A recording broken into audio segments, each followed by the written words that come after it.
Hey BookTube friends, it's Carrie. Welcome back to my channel.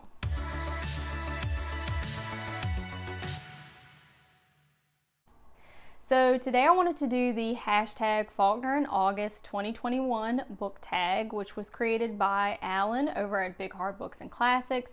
And I was tagged to do this video by Jack over at the Rambling Raconteur. And I'm excited to do this tag because I have been participating in the Sanctuary read-along this month to celebrate the Faulkner in August event.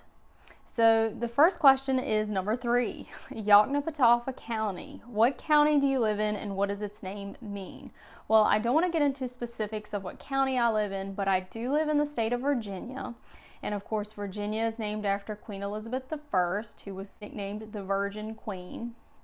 And because Virginia is the site of the first permanent English settlement in North America, a lot of our counties, a lot of our city names are derived from English names. So names of places there and also names of English royalty. There are also quite a few counties near where I live that are named after Native American tribes in the area. Virginia is obviously a very historic state, and I am proud to live in the Old Dominion. Number 1, Benji in The Sound and the Fury is the ultimate unreliable narrator. Name another unreliable narrator. Well, a lot of the psychological thrillers that I read have unreliable narrators, and you may or may not realize this until the end of the book. So I'm thinking about books like The Girl on a Train by Paula Hawkins, or Sometimes I Lie by Alice Feeney. But the one that really sticks with me is The Secret History by Donna Tartt. And the narrator in that book, Richard, is a liar. So when you get to the end, you know, you kind of have to wonder about a few things. Number 4, As I Lay Dying. Tell us about a book that draws upon death or bereavement. Well, the book I'm going to talk about is actually a young adult book. It's called The Beauty That Remains by Ashley Woodfolk. And this is a book that I read during a Black History Month book club that I did at school. And it features 3 different characters, and they're all experiencing a different type of loss and a different type of grief. One of the characters lost her twin sister, one lost her friend, and another lost a former boyfriend. It really handles grief, I think, in an approachable way for young people, and I thought it was well done. Number 2, The Sound and the Fury. Jason is the ultimate unlikable character. Name another villain. Because it is so fresh in my mind, I think I'm going to go with Popeye from William Faulkner's Sanctuary. He was a social deviant, and he is definitely an ultimate villain. Number 6, Light in August. Name a book that made you furious or describes that intensity.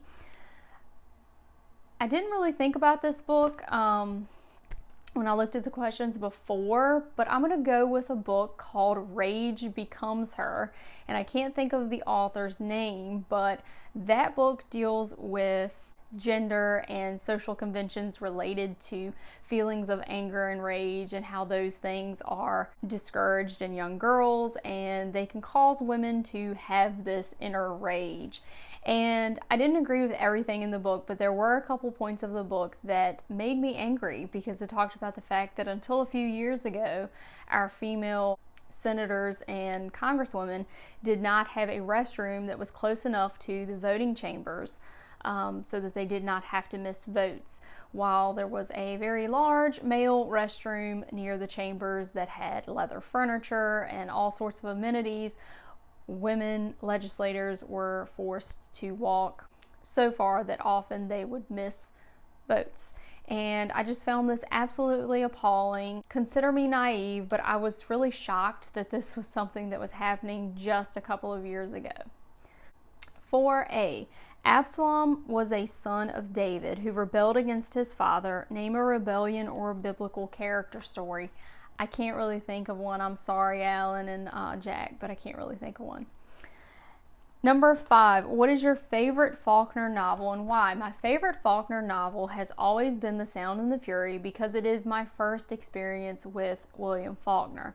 I was in high school when I read this book, and I felt like it was the first book that really challenged me. I really had to work for it, and I was drawn in by all these different characters and the style of narration and the stream of consciousness. I would like to do a reread of that book sometime because it's been a long time since I've read it. I will say that As I Lay Dying was also phenomenal, and I really enjoyed that. So, As I Lay Dying might be my favorite since it's been so long since I've read The Sound and the Fury. I would have to do a reread to do a true comparison. 7, extra credit. What was Faulkner's nanny's name and why is this significant? Faulkner's nanny's name was Caroline Barr, or Callie, and I did know this because in high school when I read The Sound and the Fury, I chose to write my paper on the character of Dilsey. And of course, in writing that paper, I came across the history of William Faulkner and his own nanny and what an impact she had on his life. And I do feel like, for me, I was drawn to the character of Dilsey, and then in Absalom, I was also kind of drawn to the character of Clitty. I feel like those characters seemed stable and normal to me almost in this very dysfunctional, chaotic, disintegrating family situation that we find in a lot of Faulkner novels. These characters definitely, for me, provided an interesting dichotomy of the harmony that you could have in some of these communities and family situations with the very real issues of racism and violence that occurred in his novels and in real life. So I do find that his inclusion of female nanny characters does provide an extra layer, and it does make it a little bit personal, knowing that William Faulkner had such a strong personal connection to his own nanny. So I really enjoyed doing this tag, and I hope everyone in the Faulkner group has enjoyed that read along as much as I have. If you are in that group and you have not done this tag, you still have a few days, so this is me tagging you. If you haven't done it, please do so. I hope everyone is having a great Sunday, and I will see you in the next video. Thanks for watching.